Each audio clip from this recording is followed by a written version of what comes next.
Good morning, Norberto. Good morning, Robin. And I guess good afternoon for you. Yes. Yeah, it's nice to see you today. Nice to see you too. Yeah.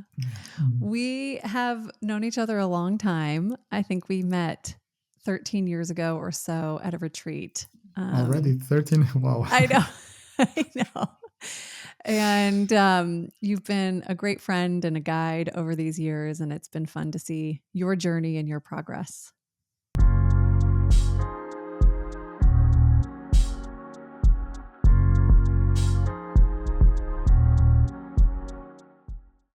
Yeah, you've been involved in a number of activities recently. I think the biggest one being this new film that you're the subject of called Any Given Moment. Mhm.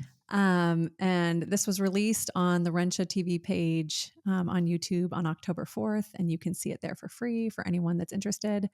But that's where I thought I would start our conversation today. Yes. Great. So in the film, the whole film is about basically your experience with self-realization. And you reached self-realization, and then you were approached to do this film. And you mentioned in the film that you had a somewhat negative view of enlightenment for various reasons. What made you want to be a part of this film? Well, when they asked me to do the film, I didn't took me too long to give an answer, and that was because one simple reason. The truth is that I am a kind of introvert person, and I don't like to be on the stage in front of the camera. I do enjoy to be behind the camera, not in front. There are some situations where when we are exposed at this level, especially when we are associated with words like self-realization or enlightenment, many patterns can be triggered in other people, and all sort of reaction can come in. There are many people that talk about enlightenment and self-realization, and if we're going to see, there are different understandings of what it is, different associations with those words, what they think people are, what they think that they are not. So there is a lot of almost infinite kind of definitions of what it is, and sometimes those words, because they give a position of authority for the ones that are using those on themselves, those words have also been used to not such uplifting things, including abuse and manipulation and many other things for self-profit, etc., etc. So these words for me, they were not really important at all. I never pursued it, and I really never want to have this as a title or something to who I identify with. In the REN XUE, the word enlightenment is simply associated to the stage where we have the realization of our true self, where our true self starts to be in charge of our life, at least 51% of charge of our life. And in REN XUE, we see that has a beginning of what is true life cultivation, and where more wisdom or more realization and wisdom can come from, and we can help others in a more effective way. It's not an end, it's a new beginning, and that new beginning will be full of new learnings in a different level, in a different stage, with opening to other kinds of information and a more clear awareness about life, the laws of life and totality, and mostly about who we really are. And this stage is a stage that is very beautiful and is very important, because at this stage is where we can be free from suffering, and we can find what is our true source of happiness, our true source of love. We can experience amazing states and an amazing freedom inside. And in a constant process of growing and learning, and create more wisdom. We know that humanity has a lot of problems, and no matter what we blame the cause of those problems, the cause of unhappiness that humans have, in a very simple term, the real reason of the unhappiness of humans is ignorance. Ignorance about their own true nature, about what is really important in life, about what is the meaning of life, what direction we should take in life. And the only antidote for ignorance is wisdom, true wisdom. And in our structure of humans, what can really create true wisdom is our true self. So that means that in order for us to gain that wisdom and free ourselves from ignorance, we need to invite our true self to be in charge of our life and grow from there until we completely remove our ignorance. Although there will be all this space to learn, we'll be relatively less ignorance, of course.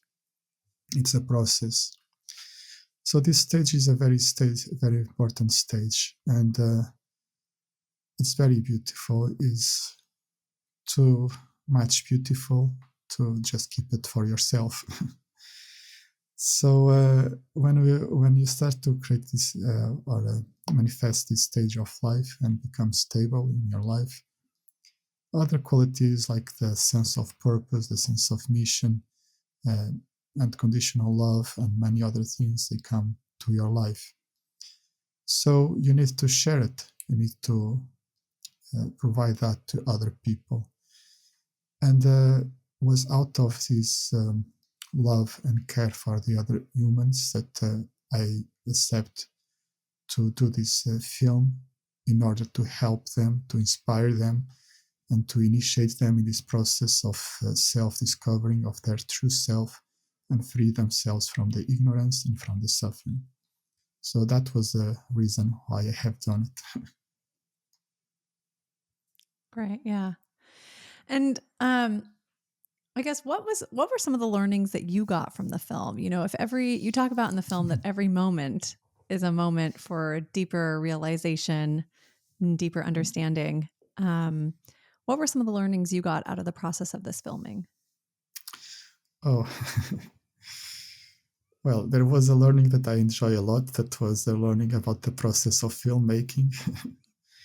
The people involved there, they were fantastic. The director, Kim, was fantastic, was a friend. At the end, we became, I knew Kim and a few others, but the others that came in, we end up to become friends too and contact, and I was always curious about their work and what I could learn from them. It was a very beautiful team, and the friendship in all the team was really nice, was very pleasant. That part of technical part was important for me because I aspired to help people through the use of videos or media, and that was a very good experience to learn about that. And the process of the questions that Kim made me through that process, they were also a process of self-reflection, which I could dig in and bring out some questions, some answers. And that process of verbalize also helped me to have more clarity to myself. They made me a lot of questions. I don't know how many hours of questions there are, but I don't know, maybe 50, 60 hours or even more. But well, and the process took, you know, it was the filming took over 5 years, right? Like it was at various points in your own journey. So there were different points of reflection along that path. Yeah. The movie took a long. So from the first recordings until the last, there were 5 years in the meantime, and we recorded different places, in retreats, but also in my house, in my hometown, in different countries, different situations. And all that process was quite fascinating because I remember just before the movie was released, I was talking with Kim, and I said, well, you know, since we finished the last film, So many things have changed that I think now I'll give better answers. So it's a nice this perspective to even look to myself in my own process of growth and transformation after the first step in this transformation of self-realization. So it's really nice to have these recordings and be able to observe and identify those things. Yeah. I felt like I rewatched the film recently. I mean, I've seen it a few times and I rewatched it before this conversation. And I started to write down the things that I thought were really important. And then I realized that it was starting to become almost like a transcript of the film because every moment was so important. And there were so many kind of quotable or like truly kind of pearls of wisdom within the film. And at the very beginning of the film, you say something. You say, the universe is not here to fit our expectations. And if we condition our trust on that, we will lose our trust very easily. And trust is something that Yuanza has talked about. It's a heart quality that we work on, but it can also be one of the hardest things that people can start to work on or work towards. Can you talk about where to begin with trust? Given it can be, it can be a bit of a tricky quality to start to cultivate. Yeah, trust is one of the intrinsic qualities of our heart, and is naturally there. But our ability to access to that quality is done by a lot of conditions, and those conditions have to do with our consciousness and the patterns of our consciousness. As I said in the beginning, we are searching for things, but we ignore where those things are. Like the search for happiness, we might think that happiness is to, I don't know, to have a golden horse or something like that. But after we get the golden horse, we still don't feel happy, because that is not the real source of happiness. That might be given some joy, some fun for a certain amount of time, but then disappears. So it's the same with trust. We want to experience this state of trust, which is amazing and beautiful and very powerful and give us a lot of peace and freedom. But we are searching for it in the wrong place. We are searching for trust in conditions. And so the things go as I want, I can trust life. The things that person does what I want, etc. Or we might have fixed expectations, or we think that the things should go around ourselves. I think the world needs to fit our expectations, our wants, our desires, etc., in order for us to trust. If I trust a person and I want trust to be constant, I can cause harm.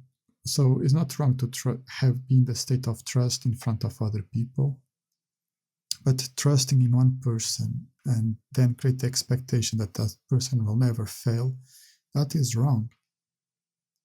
It doesn't mean how reliable a person is, how reliable a Swiss watch is. There will be a moment that the things will change. That could be in 1 second, could be in 100 years, but the things will change, because that is one of the laws of the universe. Things change. If we put our trust in idea that things will not change, and when the things change, we lose trust. So we are searching for trust in the wrong place. Because the nature of trust is that trust is unconditional, which means that it exists without conditions, but it does not need conditions to manifest, to exist. So if we search for the conditions to be in something that is unconditional, we will not be in the same level, we will not be in the same resonance. And that starts to create doubts. But doubts are not always bad, because doubts help us to investigate, to learn more, to search. And we can see even that behind doubts there are trust, if we look deep. Because I doubt about something, so I want to investigate, but I trust that I can investigate. I trust that I trust my doubt.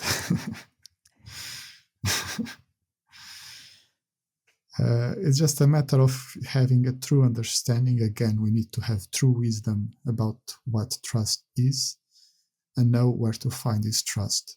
And then even the most dark moments, the most confusing moments, the moments where the things don't go as we expect, when people may lie to us or might betray us, our life will just be very confusing. If we found a true source of trust, even in those situations, our trust will not be shaken. We'll just keep going, and trust then will guide us in life to find our best solutions and to give us the right directions to reach what is most beneficial for us, our growth and our self-realization. I hope this makes sense. Yeah, that's great. In the film, you talk about how you were injured and you were looking for a teacher and you were looking online and you saw Yuan's picture and his webpage and you felt something that was very true about him. In a lot of spiritual teachings, we're told you are not your body or you're not your mind. And so I'm just wondering if you could describe that feeling that you felt when you saw Yuan's picture and how you experienced that, given that the true self really isn't the body or our thoughts or our mind. Can you talk about that? Yeah, it was quite fascinating because when before I met him or before I saw him the first time, I was in a very low level of life. My body was very hurt. I had a lot of pain, 24 hours a day, even taking painkillers. Emotionally, I was also very wasted, in a very low level. I was feeling very anxious, depressed, anger, etc. These kind of emotions, because at that stage my life was just going down.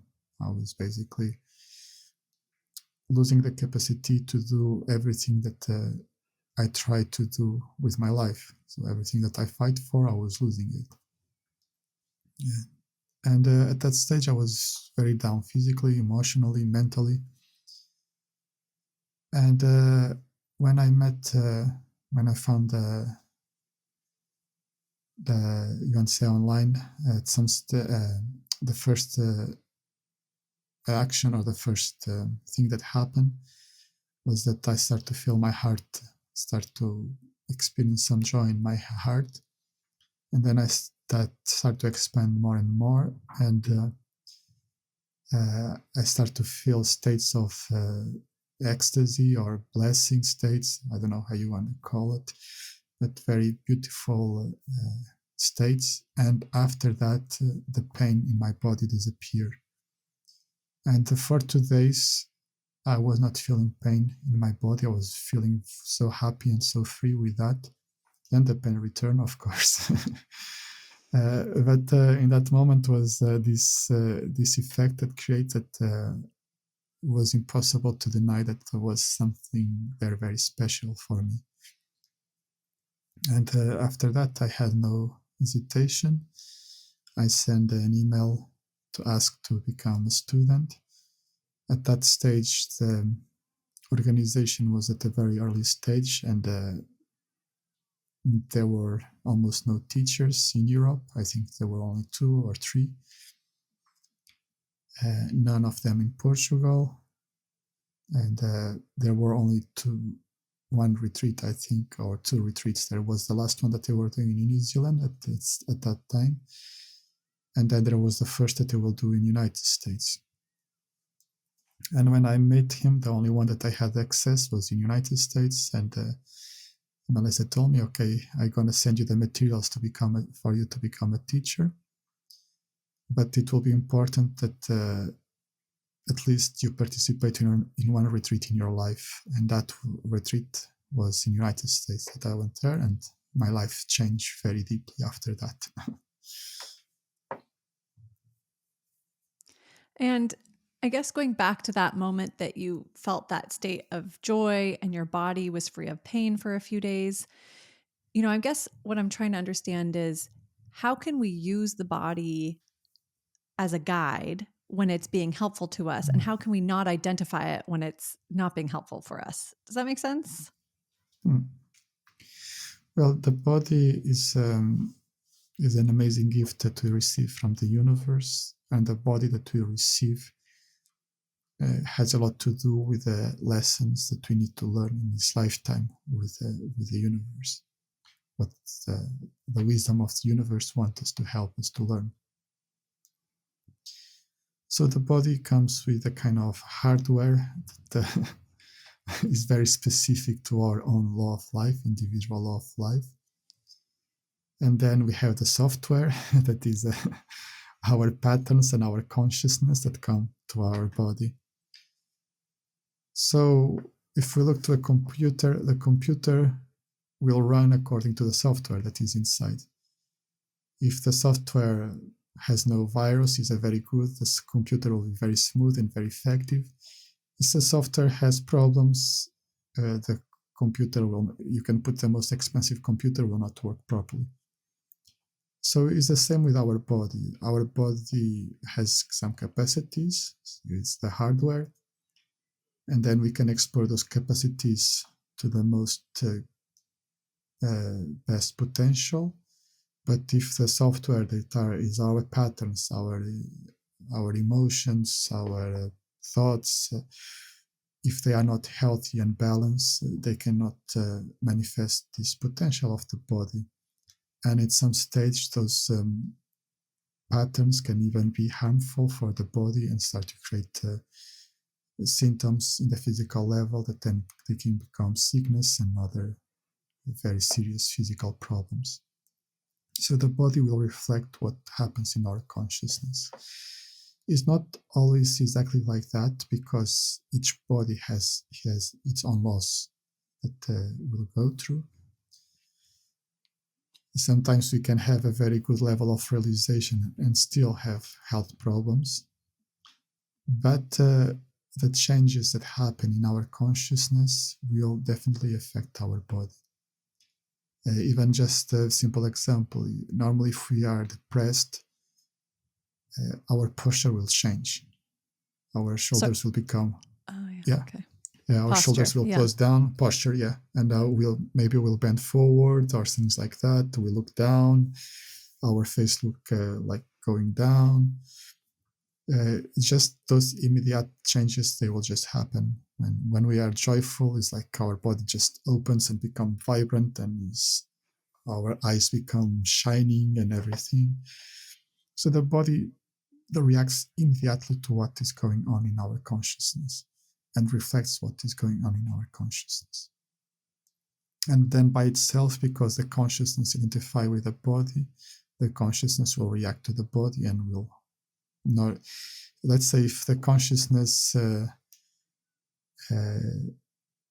give us some reason to experience fear, our body will just naturally send more adrenaline to the bloodstream, and that chemical will remain there. After the problem gets out, the chemical is still in the body, and this chemical, our consciousness will feel that chemical and will say, okay, I need to have fear. And we keep feeding that emotion, even if there is no real reason for that emotion to keep going. So that is a process that is a vicious cycle that feeds each other.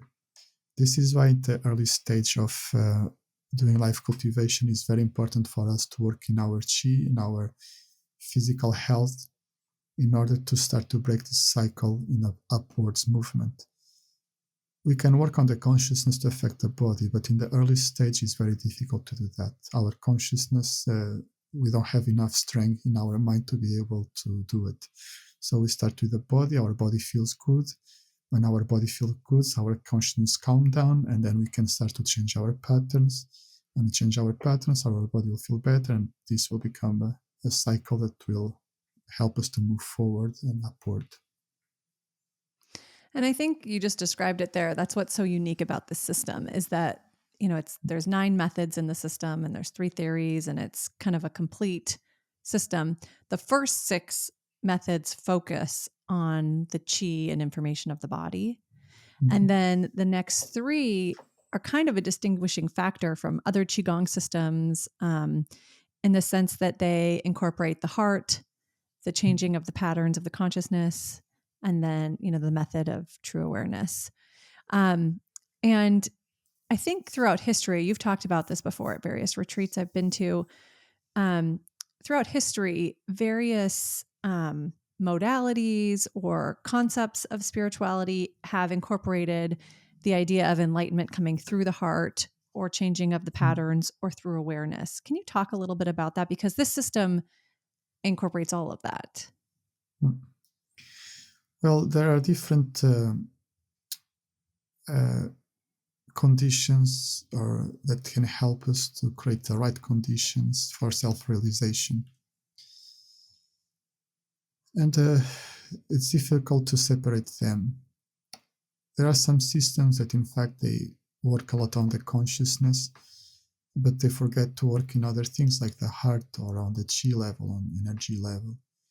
And others believe that it's just by working on the chi level that they can reach enlightenment. And others just by working on the heart, like those devotion paths, they focus mostly on that to reach enlightenment. But the truth is that it is very difficult to separate them. The true reason why we don't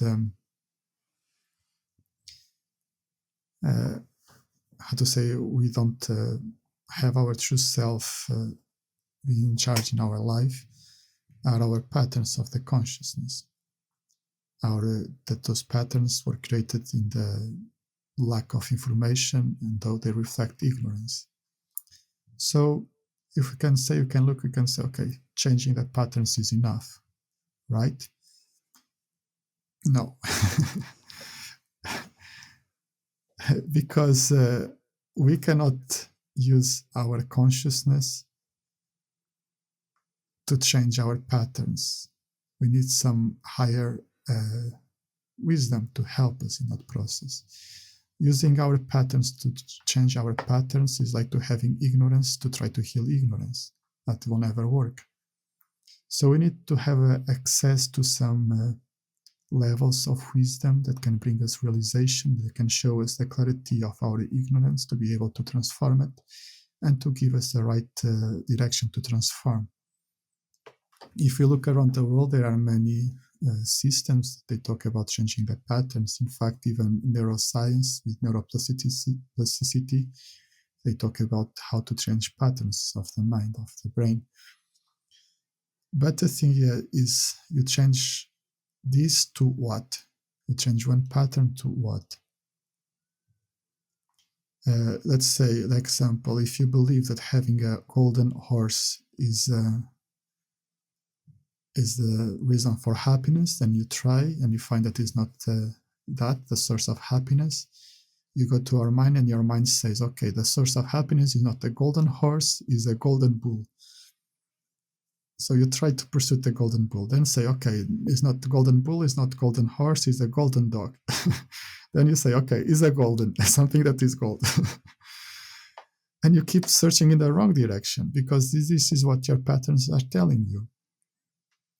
You need to have some source that knows from where that happiness comes from, something that comes from wisdom, and that is your true self. So we need to have a way to access to our true self in a way or another.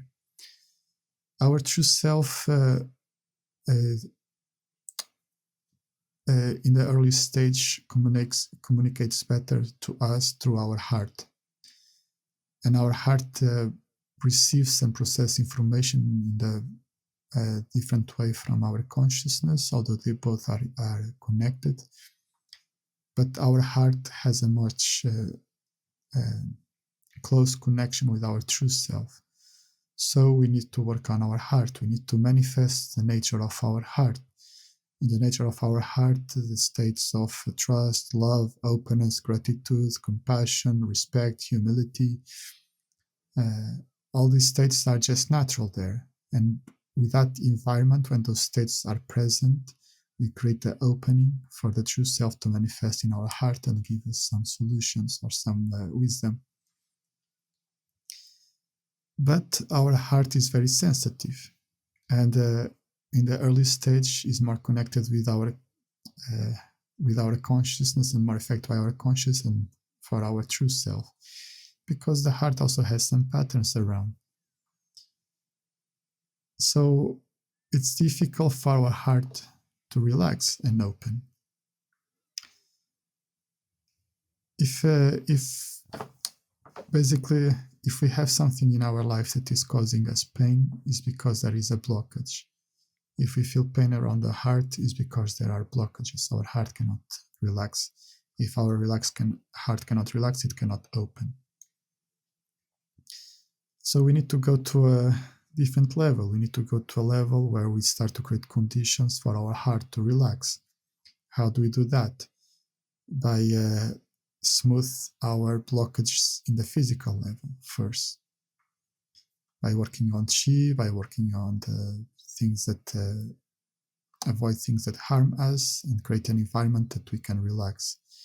Then we can start to be more relaxed, more calm, more natural, and our heart naturally just open more and more. But the tricky part is here. Life is not a place where we can just relax. Life is full of challenges. So what we need to do, we need to be able to manifest all the potential of all these structures under the reality of life. Real life doesn't happen inside of a temple where we are alone and the ones that come there are just to please us and say that we are right. That is not real life. Real life happens by interacting with different people, with different situations where it can give us different knowledge and understanding of life. So we need to allow ourselves to be present and observe the situations, and at the same time to be able to relax in those situations and to be able to open to manifest our potential. How are we able to do that? By doing it alone, by practice Qigong. We practice Qigong, we learn to relax, our blockages start to open, the Qi start to flow well, and then we know we have the reference what is feeling good and what is not, and then we go to these situations that are challenges and we try to recall that state, the state of relaxation or being calm, the state of our heart is opening and connect, and we have a very good state of love and trust.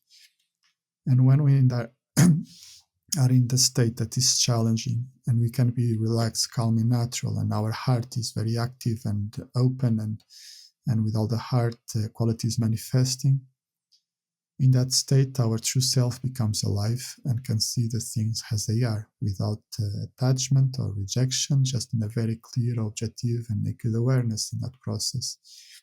And by observing the information in the totality, the true self can gain wisdom. And through the process of gaining wisdom, the true self can help us to change the patterns of the consciousness in the direction that those patterns will start to reflect more and more the wisdom and the laws of the universe. Okay, I don't know if this is okay. It's a very complex theme, but we don't have much time to talk about.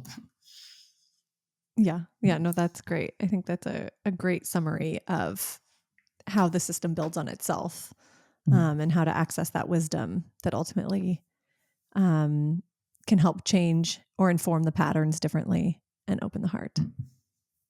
Yeah. I think, you've reached this level of self-realization or enlightenment. And I think there's a real misconception around that. Some people think that, I think they have in their mind just like the happy Buddha of like, life is great, it's stable, it's peaceful, and it's free of challenges once you get to that state.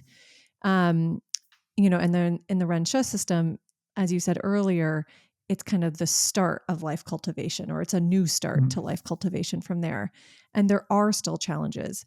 Can you talk about what those challenges look like for you at this stage, or what growth feels like for you, given that it's not a pure bliss, a guaranteed pure bliss going forward?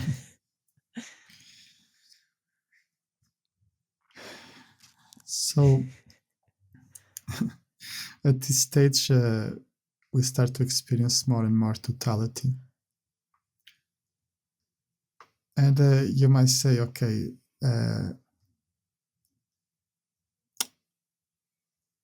challenges disappear.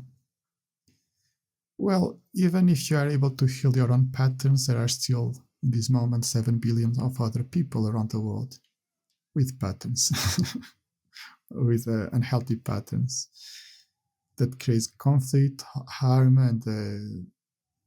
and create a network of action reactions, interactions from where we cannot get out from.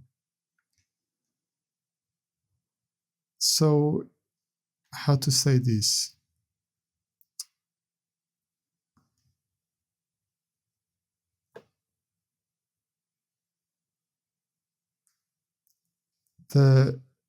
We cannot not really reach the ultimate peace in our life as long there is still one human suffering. So only after all the humans free themselves from suffering, that is a moment where we can find true peace. That doesn't mean that I don't experience peace inside of myself. Of course, I experience. And I can face challenges in the very different way that I used to challenge. I do it with a very strong detachment, and I use every challenge as an opportunity to learn about something and to grow, which if the challenge is approached in that way, every challenge will become beneficial for our life. That doesn't mean that there is no struggle in life. It's not because we have reached a certain stage that we stop to have certain needs. I still need to eat and to sleep, and I still get tired if I don't sleep well. And if I don't eat properly, of course, my body will feel it too. And I feel cold. And if someone hits me, I feel the the heat. So that doesn't mean that the things are not there. It's not because someone has reached a certain stage that the rest of the world change. It's not. What changes is our ability to deal with the situations and how to transform some situation that could be bad into something positive. If we transform one challenge into something that we learn and grow, that will be positive. So that is a change that happens. Sometimes people, was also one of the reasons why I had a lot of difficulties to use this word of enlightenment, is that many people think that when you reach that stage, it's over and you become a perfect human being, and people cannot even question you. Everything that you say is the ultimate law, and everything is absolute. That is pure stupidity. That is pure stupidity and arrogance and manipulation. The world is in constant change, and we can have access to a lot of information, but there is no one that knows everything about everything in the perfect way. We learn. If things change, there will be a new thing to learn. So it's just a universal law. I can know already how to read words, but if tomorrow the words start to become written in a different way, I don't know how to read it anymore. So I need to learn.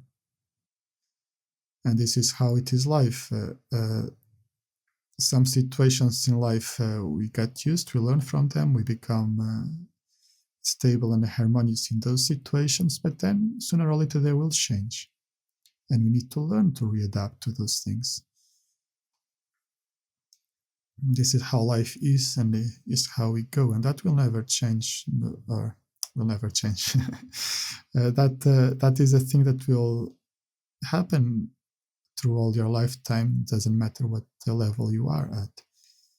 If you start to see yourself as someone that knows everything and is perfect, and the word is absolute, you have a huge problem. That is not enlightenment. That is more narcissism or something like that. Okay, yeah. And I think that's something that, people have to be mindful of when they find a teacher or start working with a teacher, is feeling for that information around, I guess, how true they feel, or stating kind of everything as fact. And people need to take in the information as they at what works for them and what doesn't work for them. Yeah. And apply absolutely. it. Apply it in their own lives to see what it means. Yeah, there is nothing best than apply things and try to see if they work or not. Because what works for you might not work for me. Or at least in the same level.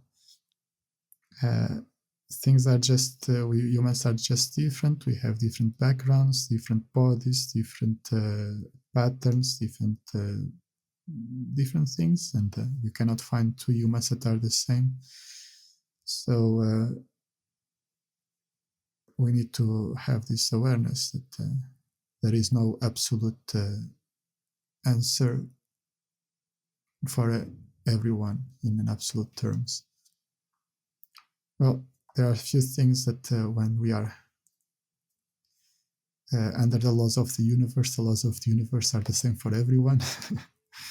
So if you say to someone things will change, that will change. That will be true. Yes. Because that is just a law of the universe. Right.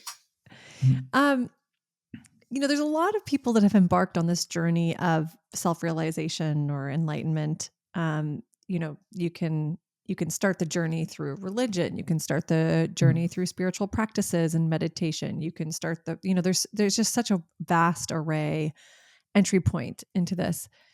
But not very many people make it to the stage you have made it to. Do you find it lonely? Loneliness would be a pattern, but do you find it, isolating at all, that you are seeing the world in a more, I guess, from a place of total reality, totality, compared to others? Well, I don't feel lonely even when I'm alone, but it's difficult to find someone that can fully understand what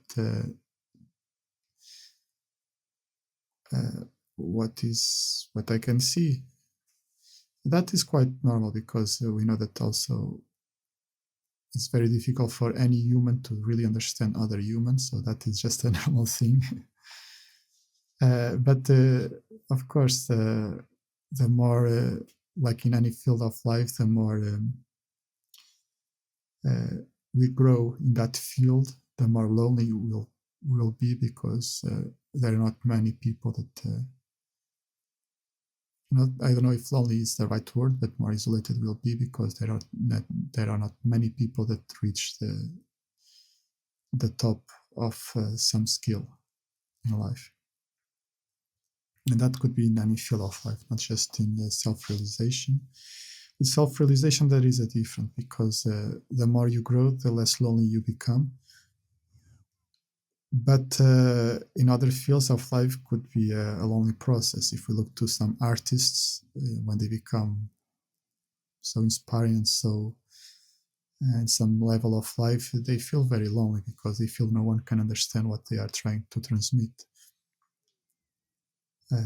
Or even other fields, even in science and all those kind of things. It's just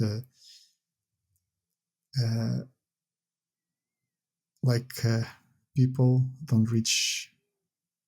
It's not the mainstream people reaching a very high level of life in specific aspects of life.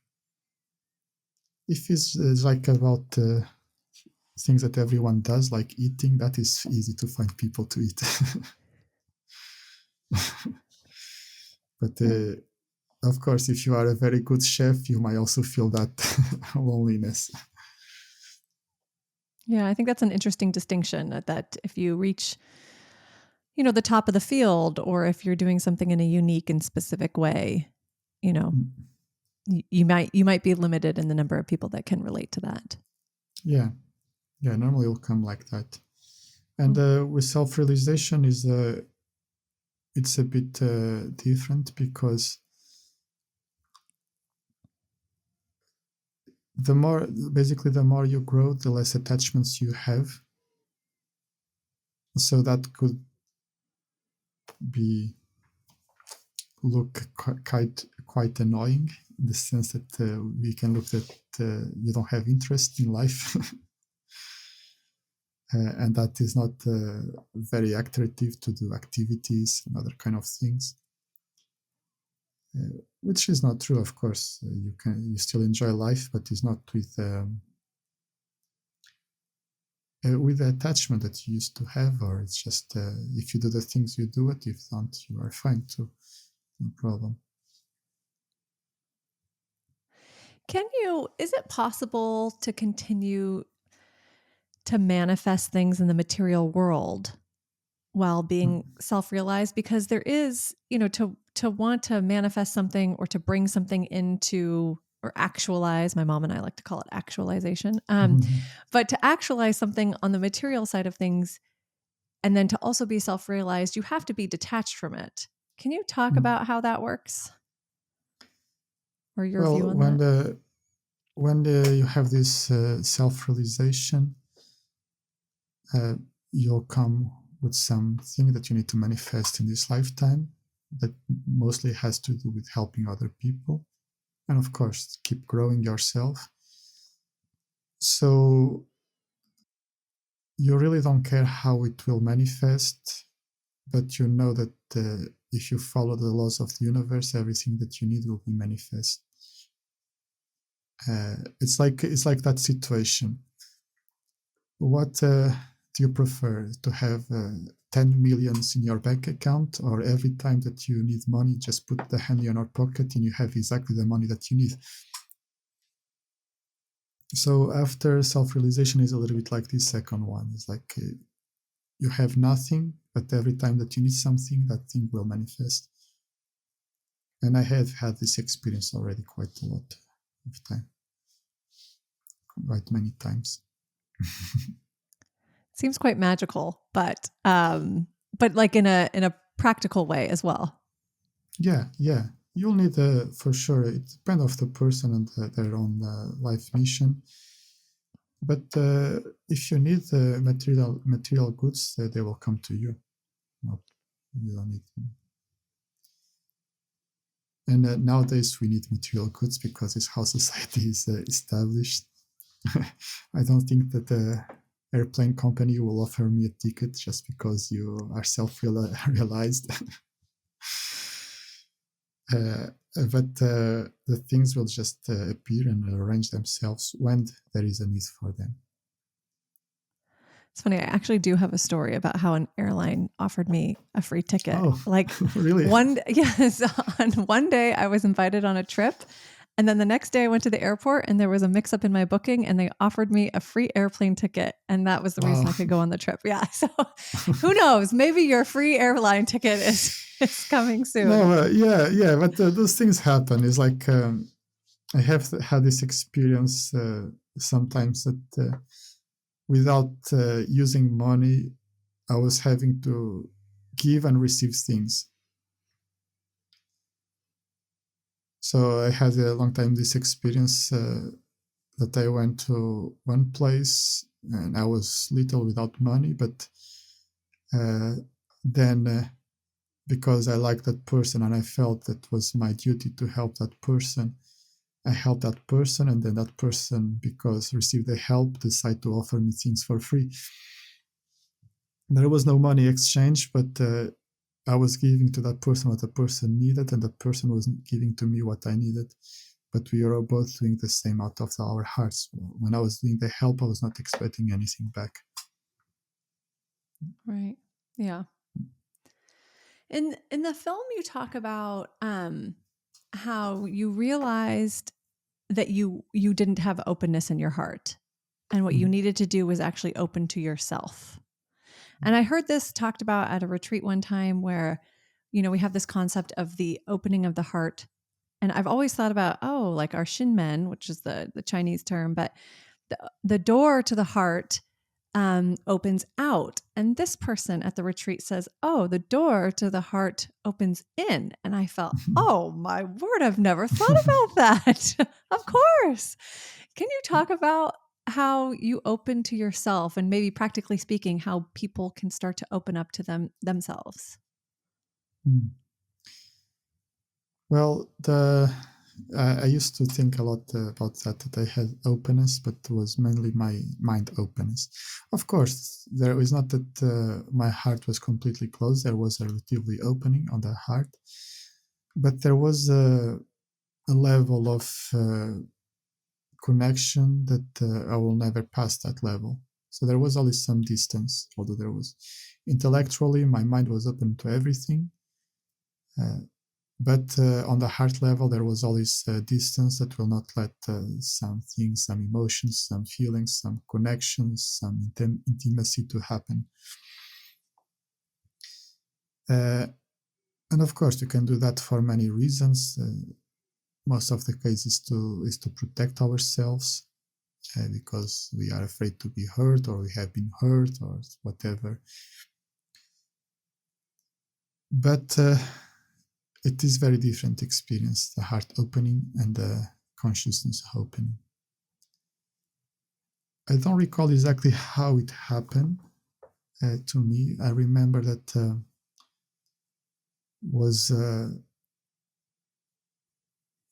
maybe at half of the teacher's training course that we were doing. I remember that I was going through some challenges, and I was working on trust. And we had a meditation to trust that I was doing twice a day. And then apart from that, I was trying to apply those principles in real life. I was just trying to make that trust. So I was using this kind of mantra that I had in my mind, that I trust without conditions. So that is very specific, and is, in my opinion, is better that I say I trust unconditionally. Because if I say I trust without conditions, means that in my natural state, trust is there. Then I put conditions. So whenever I was feeling that my trust was being disturbed, I will, instead of looking on the blocking myself or trying to search for trust, I was looking to that condition, and I'll say, okay, this is the condition. I trust without conditions, so I can remove this condition because this condition was created by myself. And during those times, life was providing me, again, with a lot of blessings, with challenges. And the challenges were become stronger and stronger, and I was being very determined and with a lot of discipline to apply this principle. Okay, I trust. I was making trust my priority. And at some stage, I don't remember exactly how it was. I just remember that at some stage, those conditions were not affecting me anymore. So I was just feeling, my heart was just feeling open. I was able to connect with people in a different level, and the natural pearls of the heart, like trust, love, openness, gratitude, respect, compassion. They were constantly there. So no matter what was happening in life, those conditions, those states were there. And I went for 6 months like that, without feeling any change. And then I remember one day I was going to work, and I was just feeling this amazing state, and I received an email from Yuan and Melissa, or a message, and they were asking how you feel. And I say, oh, that's curious. I was just feeling this moment. I was just feeling a lot of gratitude for you. And she said, yeah, we know, I could feel it. So that just become a kind of natural state. The heart was just becoming natural in what is the true heart.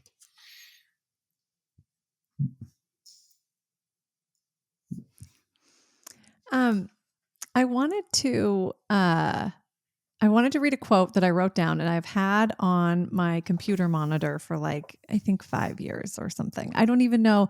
I don't remember when you said it. I don't remember what we were doing. I have no idea. I've just had this large Post-it note on my monitor, and I wanted to share it with you here, maybe as a closing to our time together.